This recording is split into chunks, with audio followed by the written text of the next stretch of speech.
Liam Turner had never been late to anything that mattered, but that evening, everything had gone wrong.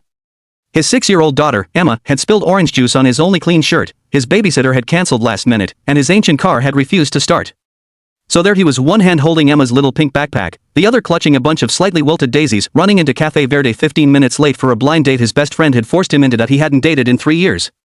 Not since Claire, his wife, had passed away. The cafe buzzed with quiet conversations, the aroma of coffee and baked cinnamon hanging thick in the air. He scanned the tables, searching for a woman in a red dress, the only detail his friend had given him. There she was, sitting by the window, hair falling loosely over her shoulders, a red dress draping gracefully around her. Her posture was delicate, her movements careful as she adjusted her cup. Liam took a deep breath, brushed his hair back, and walked over. "Hi," he said, smiling nervously. "You must be Sarah?" She looked up, surprised for a second, but then smiled softly. "Yes," she said, her voice warm yet restrained. He pulled the chair opposite her and sat down. "Sorry, I'm late."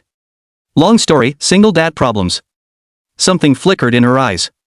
"You have a daughter?" "Yeah. Emma. She's 6. The reason I'm late." He laughed lightly, trying to make the moment less awkward.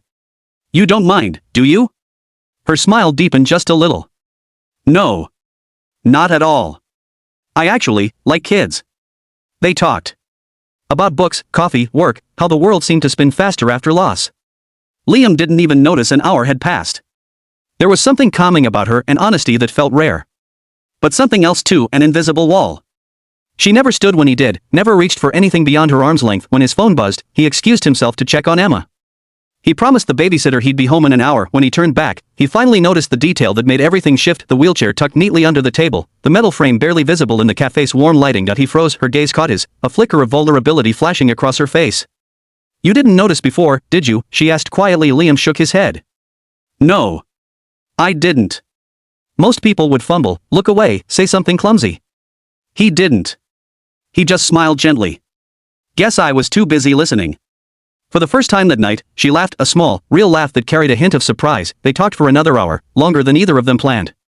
When it was time to leave, she hesitated, unsure if she should tell him who she was. He didn't ask.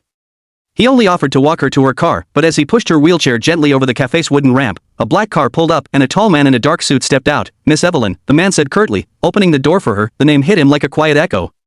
Evelyn Hart. The only daughter of Richard Hart, the CEO of the very company where Liam worked as a warehouse supervisor. His chest tightened. He'd just been on a date with the CEO's daughter. The next morning, the warehouse buzzed with tension. Richard Hart himself was visiting, a rare event that had the managers scrambling. Liam tried to keep his head down, but his heart hammered when the black SUV pulled up. Richard stepped out, tall, composed, carrying that air of authority that made everyone nervous. Beside him, Evelyn. Liam froze mid-step, a box of inventory still in his hands. Their eyes met. For a moment, the world seemed to shrink around them. Evelyn's calm expression didn't falter, but there was a softness in her eyes that hadn't been there last night. Her father turned to her. "You know him?" Evelyn's lips curved slightly. "Yes. He sat at the wrong table last night." Richard frowned, confused. Liam's face flushed crimson. "Sir, it was a mistake." "I thought," Evelyn interrupted gently. "It wasn't a mistake." Her father raised an eyebrow but said nothing.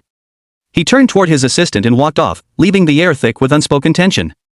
Evelyn rolled her wheelchair closer to Liam. "I didn't know you worked here," she said quietly, "and I didn't know you were my boss's daughter." "Would it have changed anything?" Liam hesitated. "No. But it would have made me more nervous." Her soft laugh returned. "Then I'm glad you didn't know." Over the next few weeks, their paths kept crossing, sometimes by coincidence, sometimes not. Evelyn would visit the warehouse for her father's accessibility project, and Liam always seemed to be around, fixing something, helping someone, always kind but never intrusive. One afternoon, she found Emma sitting alone in the staff lounge, drawing stick figures on a napkin. "You must be Emma," Evelyn said gently. Emma looked up, curious. "Your daddy's friend, right?" Evelyn smiled. "I hope so." They talked. About crayons and butterflies, about how Emma missed her mom, and how she thought her dad was the strongest person in the world. Evelyn listened quietly, something breaking and mending inside her at once.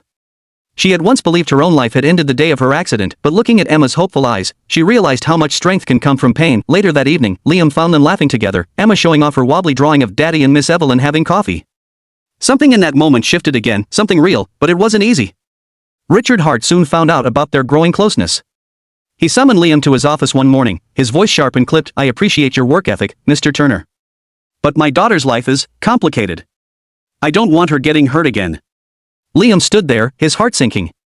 Sir, I'd never hurt her. I didn't even know who she was at first. That's exactly why I'm telling you now. You do know. The warning was clear. But so was Liam's resolve that night. He met Evelyn at the cafe again, the same table, same soft lights. He told her everything, including what her father had said. I don't want to cause trouble, he said quietly. But I also can't pretend you don't matter.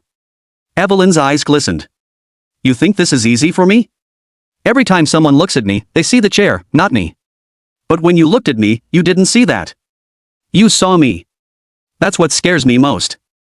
Liam reached across the table, his hand brushing hers gently. Then let's be scared together. Weeks turned into months.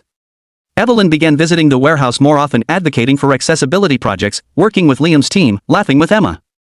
Slowly, Richard Hart began to see what his daughter saw. He watched as Evelyn's laughter returned, the same laughter he hadn't heard since her accident years ago.